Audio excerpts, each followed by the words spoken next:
Hello mga kabaliwan! Isang magandang araw po sa inyong lahat at welcome sa isa na namang episode ayan sa mga Mayward na naps na ngayon po ay pag-uusapan din natin ng very light ang tungkol dito sa kanilang pagkagusto dito sa pelikula ng Katniel na The House of Us. Bago tayo magpatuloy sa ating diskusyon ngayong araw na ito, no? Yeah, malapit na po nating maabot ang ating 12,000 mark. Sana nga po ay mabilisan natin maabot ang ating 12,000 subscribers. Ayan, tapos 15,000 na. Padami na talaga ng padami ang mga kabaliwan dito sa Pilipinas at sa iba't ibang panig ng mundo. So, kung ikaw ay bagong salta sa ating channel o kaya ikaw ay may kaibigan pa na hindi nakasubscribe dito sa ating channel, sa ating Kabaliwan channel, aba ay wag niyong kalimutang gawin ang ating 3-second challenge. Yan po ay para i-hit ang like button, i-hit ang subscribe button, at kung marami ka pang mga hanash sa buhay, definitely gawin nating interactive ang ating comment section. Mamaya, after nyo mapanood ang ating mga reaction, no, dito sa ating comment section, down below, under. Ayan. So, marami po ang nagpapa-shoutout sa atin at may mga nagagalit na nga, may nakakalimutan tayong batiin. Simulan natin sa mga ilang pa-shoutout lamang naman po sa iba't ibang panig ng mundo. And syempre, unahin na po natin ang isa sa nagtampo last week. Ayan, isang malaking hi, Jonah Bombillo. Ayan, so pasensya na kung hindi kagad nakasama sa previous batch ng ating mga shoutout. But definitely, maraming salamat sa iyong panonood at pagko-comment dito sa ating mga vlog. Hello rin kay Miss Lovely Rayala. Ayan, Oman. Hello Miss Lovely. Hello rin kay Miss Mira Odia Cup. Ayan, pa-shoutout po from Hong Kong. Ayan na kanyang sinabi. So, ang dami nating nanonood dyan din sa Hong Kong at saka sa Saudi Arabia. Sobra, grabe. Maraming salamat po. Hello rin si Miss Renelyn Empeno ng Singapore. Ayan. Hi kay Jocelyn Arreza. Ayan, siya naman po ay taga Lebanon. Hello sa iyo dyan. Kaway. Salamat sa panonood. Pa-shoutout din daw, sabi ni Cheryl Vargas ng Singapore. Ayan. Hello rin kay Amy Garganera. Ayan. Also from Singapore. Aba, medyo bumibingwa sa atin ngayon ng Singapore. Hello po sa inyong lahat. At maraming salamat po. Hello rin kay Aida Silvestre. Ayan. Si Aida po ay taga General Santos na ngayon ay nagtatrabaho sa Saudi Arabia. Ayan. Thank you so much. Hello rin kay Mona Lisa Abrasada na laging nanonood sa ating channel. Maraming salamat, Mona Lisa. Yeah, I know maraming nanonood na hindi nagko-comment kadalasan sa ating comment section simply because may mga kagaya na na-comment dun sa taas and then yun na, nagla-like na lang sila. Okay lang eh. Hello rin kay Miss Lovella Bistis. Ayan. Pa-shoutout daw, sabi din niya. Hello rin kay Jedeline Guzman. Okay, Jedeline Guzman. Ayan, belated happy birthday din sa'yo. Hindi ko na-include yung birthday. Ayan, napaka-importante nun. So, nawa ay mas maraming mga blessings din ang dumating sa'yo gaya ng Mayward. Hello rin kay Alma Lana. Ayan, ng Saudi Arabia. Hello rin po kay Susima Rapanan from Italy. Big shoutout din kay Miss Daisy Pentecostes. Ayan, from South Africa. Wow, lahat na ng kontinente meron talagang Mayward fever. Hello rin kay Luz Vini Aguilar ng Kuwait. Ayan, maraming salamat Miss Luz Vini. Ito, suki talaga itong si Miss Luz Vini sa mga pagko-comment eh. Thank you so much po. Hello rin kay Loy Wamloy. Ayan. At sa lahat po ng Mayward Norway na nanonood, maraming salamat sa inyo lahat. Isang malaking affair sa buong MGT family. Ayan, kay Miss Pepot, Miss Pe, Admin Ever, kay Miss Monina, kanino pa, at sa lahat na hindi ko nabanggit. Naku, maraming salamat po sa palagi niyong pagbibigay ng kulay sa aking araw. Hello rin kay Miss Virginia Marzan at sa lahat ng Hong Kong Flyers. Wow, sobrang dami nito, di ba? Kay Don Daniel na nanonood mula sa Damam. Nessie Eto Prempel, ayan, from Mexico. Hello rin kay Miss Alma Litawa from Tugigaraw, Cagayan. Ayan, sa lahat po ng kanyang mga kapamilya sa Tugigaraw, Cagayan, sa mga kaibigan. Hello po sa inyo. Kay Infinity Heart Love. Ayan. Siyempre, hindi rin mawawala si Miss Noeledad and Nina. O, hey Nina. Ayan, maraming salamat po sa palagi niyong pag-comment. Thank you rin kay Mary Notario. Ayan, hindi rin siya makatulog hanggang di niya nakikita ang Mayward. Grabe, ito talaga ang impact ng Mayward sa kanyang buhay. Hello rin kay Nori Panuela. Yan, lagi doon nanonood ng vlog natin mula sa Singapura. Ayan, hello po sa inyo. So, pumunta nga tayo sa ating topic for today. Nag-post nga itong Mayward sa kanilang, o particularly si Maymay, sa kanilang social media account na ito parang may pa-review siya na ginawa, no? Sobrang gustong-gusto nila itong The House of Us to the point na talagang minimik pa nila yung poster ng pelikula. Hindi naman natin maitatanggi na medyo close itong Mayward sa Katniel simply because of the Luna Sangre, diba? Magkakasama sila doon. Ayan, napakaganda, no? Sobrang ganda na naging review ni Maymay dito sa pelikulang ito. Sabay-sabay natin basahin. Sabi niya, teka lang, paano ba ako magsisimula? Simulan ko sa sakit, iyakan, tawanan, o sa kilig? Sa lahat ng paano ko, ito lang masasabi ko, lahat ng totoong nararamdaman mo sa totoong buhay ay mararamdaman mo sa movie na ito. At sa lahat ng nakapanood na ng movie na ito, sigurado akong sinabihan kayong baliw dahil iiyak ka, tapos biglang tatawa na may luha ka, tapos biglang kikiligin, tapos biglang mapapahalik din. Yun kung may jowa ka. Kaya sugod na sa sinihan at munood ng The House of Us, siguradong ikababaliw nyo din 100% with hearts. Ayan, for PS, tiyak na may matututunan din kayo. Just ride the tide until the sun rises again, Primo. Okay, sinabi na lahat ni Maymay. Wala na akong sasabihin.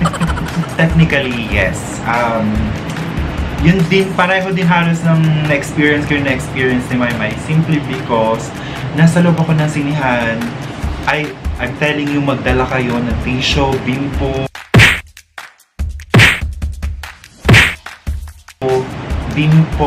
o kaya panyo. Magdala talaga kayo kasi yun yung isa kong malaking pagkakamali. Mukha akong tanga doon sa loob, buti na lang talaga madilim kasi hindi sa pagiging OA, pero siguro mga 8, 9, 10 times akong medyo napaiyak doon sa loob ng sinehan because of the movie. To the point na halos nakaslouch na akong ganyan kasi niiyak ako, baka nakikita ko nung nasa likod ko tsaka nang nandito sa may gilid. Sobrang effective. Acting wise, nag-mature dito yung si Catherine. Hinayaan ni Daniel Padilla na mag-shine yung character ni George dito, which is Catherine Bernardo. And I must say, sobrang dami mong aral dito makukuha. Lalong-lalo na doon sa mga nagmamahala. Ayan, yung mga nagmamahala na sobrang ideal ng tingin sa buhay. Tayo bilang mga tao, no, we always tend to look at life at an ideal state. Sobra tayong, parang pag may ginusto tayo, sobrang dapat yun yung mangyayari. Sa mundo natin, kung saan nabubuhay tayo sa mga instant, diba? Lahat instant. May gusto kang sabihin sa mundo, instant. I-post mo yan sa FB, i-post mo yan sa Twitter, mag-Instagram ka, picturean mo yan. Sobrang instant na lahat, hanggang pagkain natin, instant noodles, fast food, everything seems to be instant, na minsan ang tinitingnan na lang ng tao is the destination itself. For example, may goal ka sa buhay, doon ka na lang nakatingin sa destination. Itong pelikulang ito ang magpapamulat sa inyo that it is not always about the destination. It is not always about reaching the goal. Kumbaga, maabot mo yung pangarap mo, hindi ganon. This is more of you enjoying the journey papunta doon sa yung destination. Sense of resiliency. Hindi, ito yung, para sa akin kasi yung resiliency, mas mataas ito sa pagiging patient lang eh. Resiliency is just staying there, no matter what, hoping that everything will be okay. Hindi man ngayon, lagi pa rin ang maayos in the end. Sabi nga nang nabasa kong isang quotation, everything will be okay in the end. If it's not yet okay, it's not yet the end. Minsan kasi napapagod tayo sa buhay natin. Minsan ang bilis nating sumuko. Kung tutuusin, napakaswerte natin sa modernong mundo ngayon, no? Napakahalos lahat sa dulo lang ng daliri natin. Sa itong kamay natin, di ba? Napaka-powerful. You can reach the globe, di ba? You can reach the entire humanity by just using your hands sa panahon ngayon. Imagine niyo dati, yung mga medyo primitive days of the past. I really like the way that the Philippine movie industry at this point is deviating from the mistresses. Yung mga mistress, yung mga kabit-kabit, yung mga hugot-hugot. Well, may mga hugot pa rin, but I like the fact na medyo tinutweak na nila into a more positive aspect of how you look at things.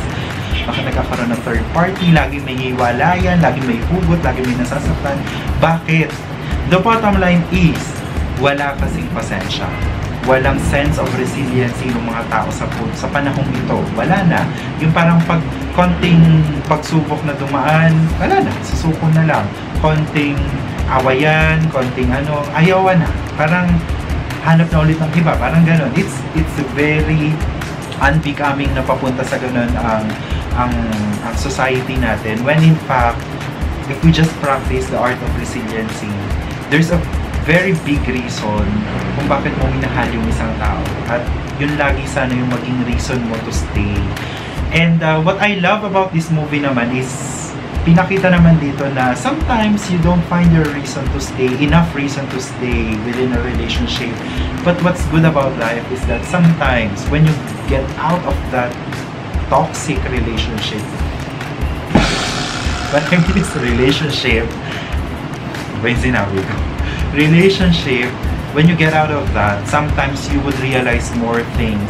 Kaya naman, sabi nga ni Daniel Padilla, hindi man siya nagkaroon ng reason to stay.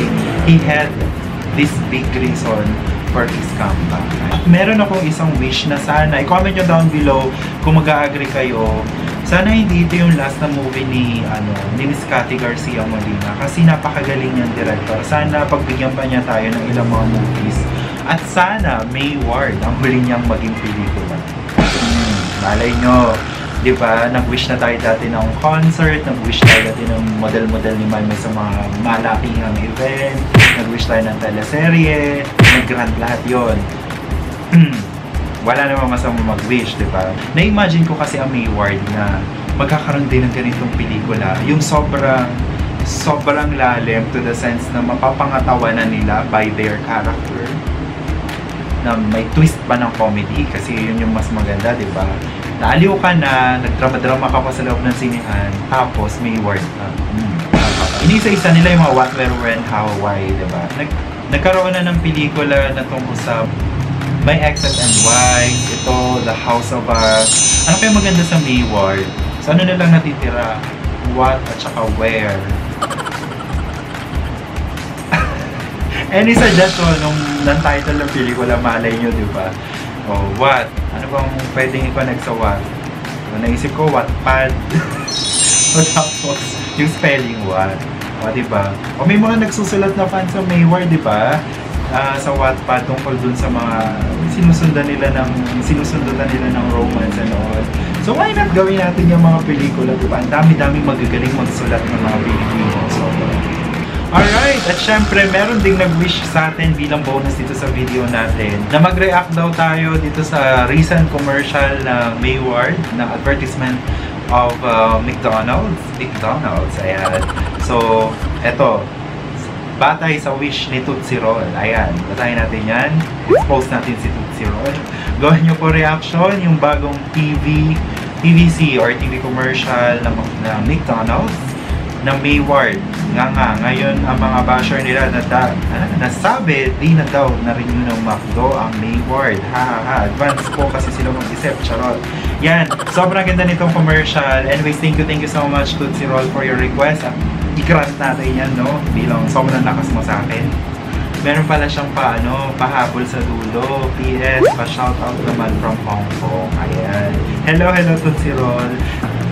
Ayan, pero bago natin puntahan, ito nga ang kanilang The Making niya, no? Nakakita tayo ng clip ng The Making at sobrang cool, sobrang galing nung pagkagawa To the point na parang naglalaro lang sila kung titingnan yung mabuti. Sobrang ano lang talaga nila, sobrang candid, sobrang totoo, genuine lang. Ayan, lakad-lakad lang, ganyan takbo kung saan. Parang naglalaro lang. Kaya siguro nakaka-capture ng camera talaga yung mga sobrang best moments nitong Mayward palagi, no? Hindi sila nag-fail na gawin yung mga bagay na totoo lang. Kumbaga hindi staged, hindi yung parang directed, sobrang cute. At eto, sabay-sabay na natin panoorin ng bagong TV commercial ng Mayward. Ayan, video play. Besh, nilike niyo Ganda ni May Mendoza sa picture. Tapos romance, kilig-kiligan. Ay, ang cute. May mga tao talaga sa likod. Tapos kasalan! Huh? Advance mag-isip? Advance mag-isip. Palamig ka muna with Great McFreeze. McFreeze. Wow. Isa lang masasabi ko, no? Bitin. Maming ka, nabitin ka rin, no? Nakakabitin to the point na sana naging 30 seconds o sana naging 1 minute commercial siya, di ba? Sobrang bilis lang nung transition ng mga clips, no? Pero ang masasabi ko lang din, sa dulo may iwan kang nakangiti. Ewan ko kung may nanonood nito na nakasimangot sa dulo. Ang mga, ay pwede pala, pwedeng nakasimangot sa dulo yung mga isda. Actually nga, nabitin ako. So, nakakatuwa kasi ni-renew pa. So, ibig sabihin, still, they are very effective in terms of advertisements, in terms of endorsements, at blessing na naman ito para sa Mayward. So, ayan. So, kaway-kaway sa mga natutuwa dyan. At sana marami pang renewals ang mangyari nito, no, for Mayward. Maraming salamat sa panonood hanggang sa dulo ng video na ito. Kung meron po kayong suggestion ng mga videos na gusto natin gawin at pag-usapan, i-comment nyo lamang po yan. Huwag kayong mahiya sa ating comment section down below under. At ulitin po natin ang 3-second challenge. Siyempre para i-hit ang like button kung nagustuhan nyo ang ating pag-uusap ngayong araw na ito. I-hit nyo po ang subscribe button para po tulungan akong abutin ang ating 15,000 subscriber mark. Ayan, para sa patuloy ng paglawak ng Kabaliwan channel na ito. At syempre kung maraming ka pang hanasyo sa buhay, i-share mo yan sa amin. I-share mo yan sa atin sa pamamagitan ng paglalagay niyan sa ating comment section down below under. So ulitin, ito po si Jello. Maraming salamat. By the way, malapit na yung concert ni Maymay sa Baguio, no? September 14, diba? Oh, malapit na. Pupunta ka ba doon? Hanggang sa ulitin, ito po si Jello. Maraming salamat and see ya!